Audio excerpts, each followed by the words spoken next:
Alright, so this is my 1985 Pontiac Fiero base model.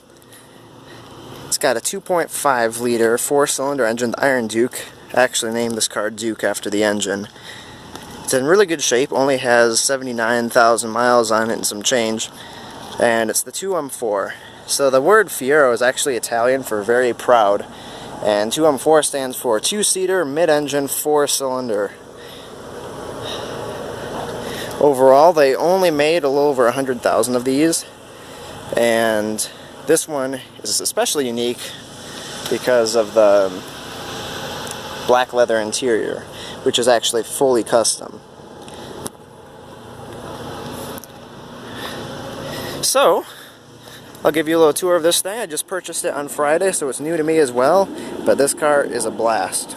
As I said before, this car is very low mileage for its age, only 79,746 miles, and it runs fairly well for its age. Or before I bought it, it didn't run for about 6 or so years, and I fixed it up. It ended up being a broken fuel line under above the fuel pump inside the gas tank, so I had to drop the gas tank a couple times, replace all the fuel lines in there, and we got it running and it drives now. It's pretty nice. However, it's still going to need a lot of work.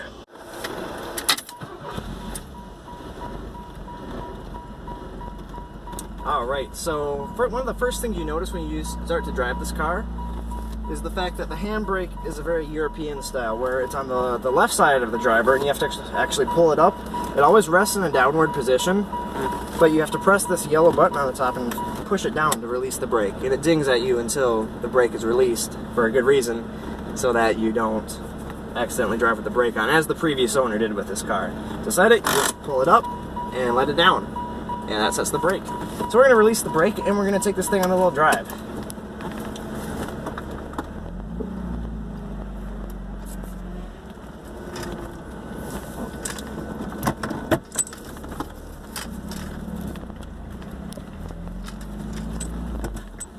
So it's a little difficult for a stick shift, to be honest with you, but this thing is so much fun to drive.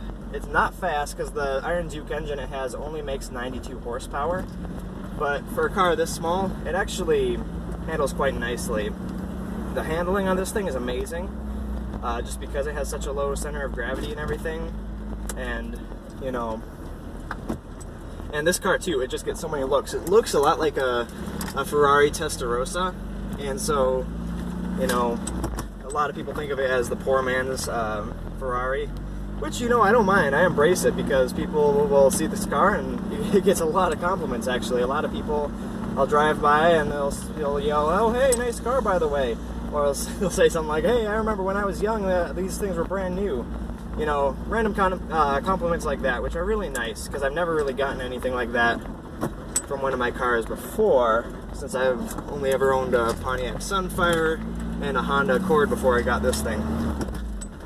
But it's, as far as it being difficult to shift, is just the shifter itself is really stiff and notchy, but I hear that is typical of mid-engine vehicles. You might be wondering what's hiding under the hood of this old beauty. Well, let's take a peek. So under the hood, of course, we have the radiator, which is conveniently placed in the front of the car by the grille. We also have the spare tire, and we have the jack, which is very important as well.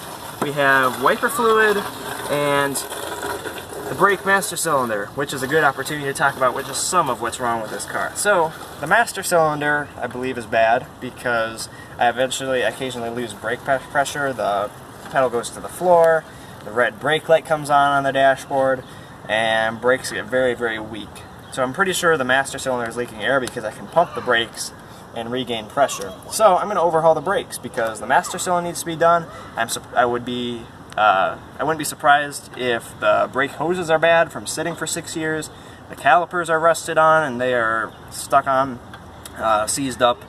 The rotors are shot, so the pads are very, very shot as well. So basically this car is a car I wouldn't take long distances just because the brakes are so bad. In fact, I'm standing right in front of the wheel and I can just feel the heat radiating off the wheel because the brakes are dragging. Also, the bearings are leaking a little bit of grease, so I'll have to redo the wheel bearings. And the suspension, the struts are also leaking oil, so gonna have to replace those for a more high quality ride. Alright, so now let's take a look at what's in the trunk of this thing. Of course, this is where the engine is because it's a mid-engine. It's behind the seats but in front of the rear wheels. Right under here we have the 2.5 liter Iron Duke engine that makes a whopping 92 horsepower, and we also have 5-speed manual transmission down there.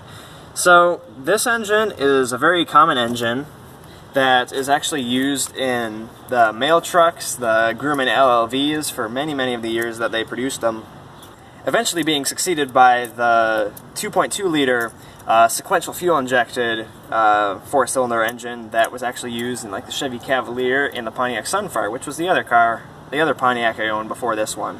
Very solid engines. This is actually the last engine that was produced by Pontiac.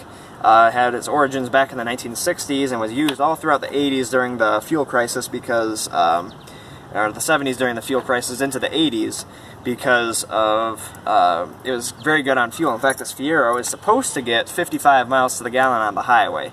It doesn't, but that's because I'm assuming the oxygen sensor needs to be replaced. It runs extremely rich, so I'll have to do some troubleshooting on that, on why the engine doesn't work right.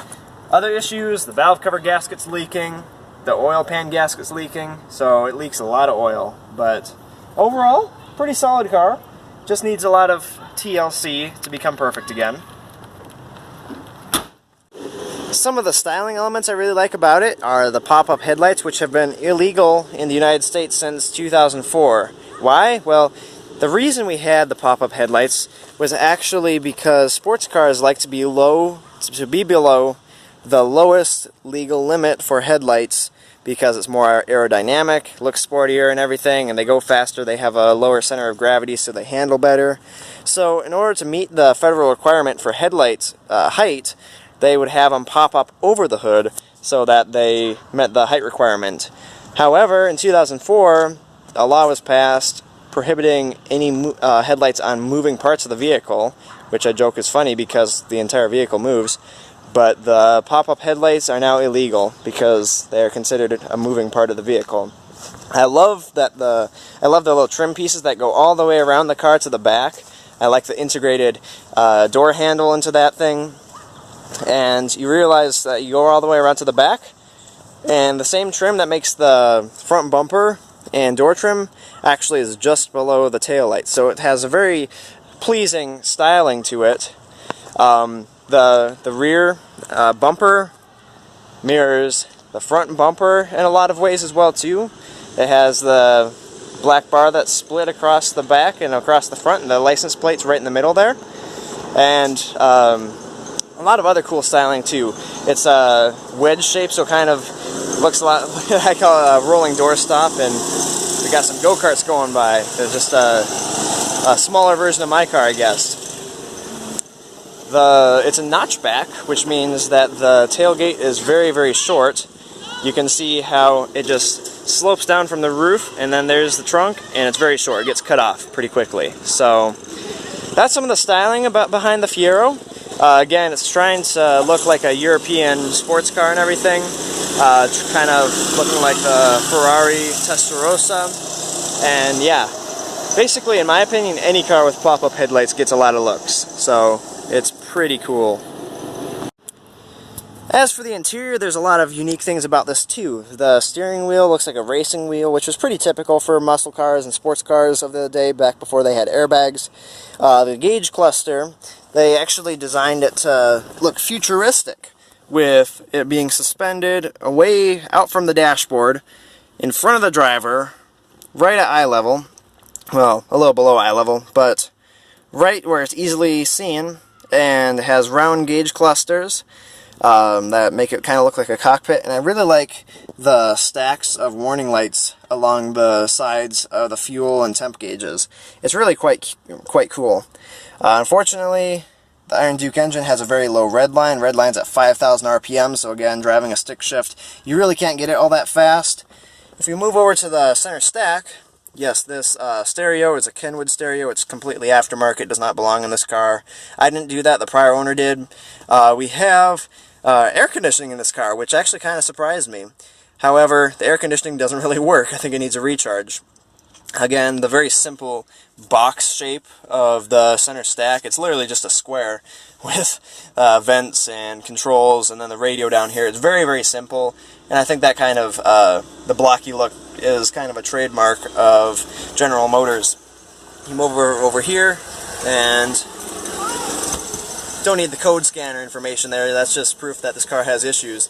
I like the little sack that acts as like a glove box, because it doesn't really have a glove box. The only glove box it really has is actually right over here, and you open it like this, and there's a little cabinet in there.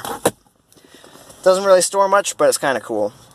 Another cool feature about the interior is the headrests of the seats actually have speakers built into them.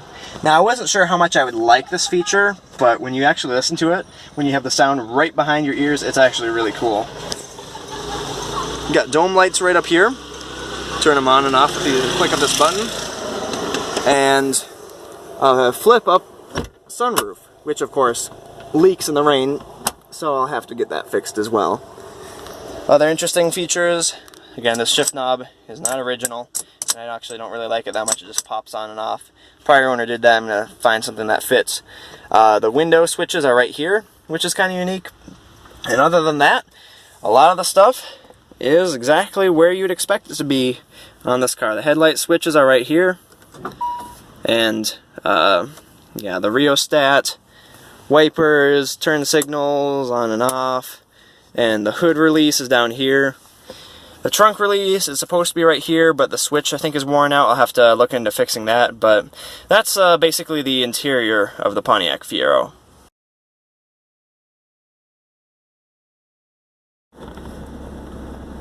Alright, so we are at McDonald's. I'm ordering my brother a sundae, and of course one for myself as well. He's helping me out with the recording, being the cameraman. So we're going to take this thing through the drive-thru and see if we get any compliments on it.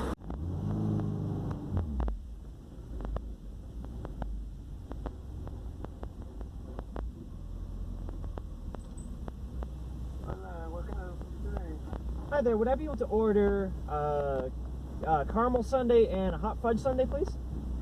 Yeah, caramel and a hot fudge? Yes, please. 321. Thank you. Awesome, thank you.